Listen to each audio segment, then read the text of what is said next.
We started saying Selichos now. The halacha is that we start saying Selichos the first Motzei Shabbos before Rosh Hashanah. However, if Rosh Hashanah is on a Tuesday, we start from the previous week already.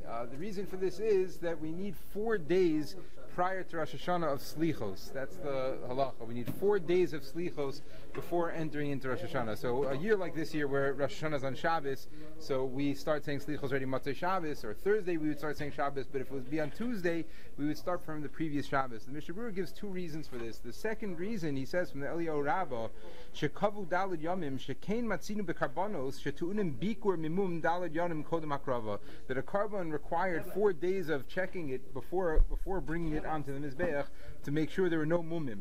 Ubakol karbonos beparshas Pinchas tchiv vikravtem ola, Rosh Hashanah ksiv asisem ola. By all the other karbonos in Parshas Pinchas it says you will bring an ola, but by Rosh Hashanah it says va'asisem ola. L'lamed sheb Rosh Hashanah ya'aseh adam atzmo ki ilu makriv es atzmo, that on Rosh Hashanah a person, it's not just that we bring up the carbon, it's la'asos ola, we make ourselves asisem ola, we make ourselves like a carbon. V'lachein kavu daled yomim levaker kol mumei chataso v'lashuv aleihem, that the ikar of these 4 days is a day just like we wait for a carbon 4 days to check it out for mumim. So the Mishnah Berurah says so too by us, we have to have at least 4 days to check ourselves out for mumim, to check ourselves out for blemishes, for imperfections, and that's the Yemei HaSlichos that we have.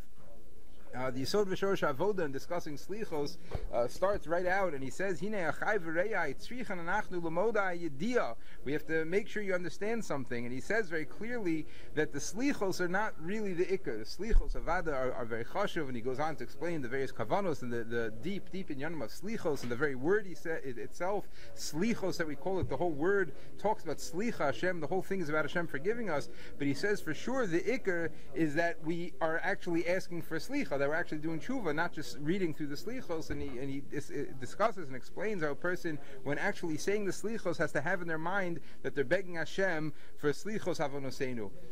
So I want to just talk for the next night or two, maybe a little more even, about the halachos of Selichos, now that we're in the time of saying Selichos in the home stretch coming up to Rosh Hashanah. I'm not going to talk about the various optimal times for davening Selichos. There's much discussion in the poskim, but the minhag of most people, many people to become the accepted minhag, is to say Selichos at Shachris before starting Shachris. No matter what time they say Shachris, that's generally an accepted minhag. How we got to that point is a big discussion, but that seems to be the accepted minhag. Before saying Selichos, a person in the morning should wash Netilas Yadayim like they would on every morning, and as well as say Birchas HaTorah before saying Selichos. Now there's a question about whether when one washes Netilas Yadayim they should actually go through and say the bracha of Birchas al Netilas Yadayim.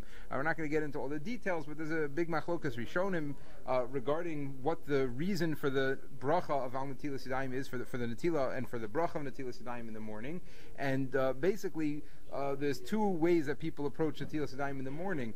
Normally when you wake up in the morning and you're going to be davening right away, then there's no shaila. You should wash and make Netilas Yadayim right away. But if there's going to be a lengthy break of time between the washing and the davening, some posts can say upwards of a half hour or an hour, so then there's a machlokas whether one should say the bracha of Netilas Yadayim right away in the morning or wait until right before davening and then again wash their hands from Netilas Yadayim and say the bracha. So Allah Almighty, when it comes to Selichos, a person has 2 options. Either they could say the bracha of Netilas Yadayim right away in the morning, or the poskim say if a person thinks that he might end up having to use the facilities after Selichos before davening, then perhaps it's better for him to wait until after he uses the bathroom, then to wash Netilas Yadayim again and say the bracha of al Netilas Yadayim then. So a person has that choice. There's 2 ways discussed in the poskim.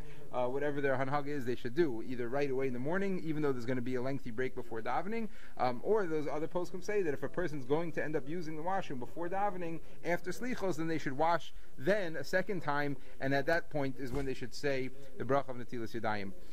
Just one other halacha for tonight. Many people want to know what happens if they show up late for Selichos. Unfortunately, sometimes it happens. So what should one do when they show up and the tzibur is already a couple of kapitlach into the Selichos? So before a person just jumps into the Selichos to catch up, Shmuel Felder said, he asked this to Rav Moshe Wolfson, Shlita and Rav Wolfson said that a person should not skip Ashrei. That even though they should jump into the Selichos and try to catch up to where the tzibur is, they should not skip Ashrei. So even if somebody comes late, they should first say Ashrei Ashrei. When they finished Ashrei, then they should jump and pick up where the tzibur is. However, if at any point while they're saying Ashrei or trying to catch up, the tzibur hits the Yud Gimel Midos, they should stop whatever they're saying, say the Yud Gimel Midos with the tzibur, and then continue on.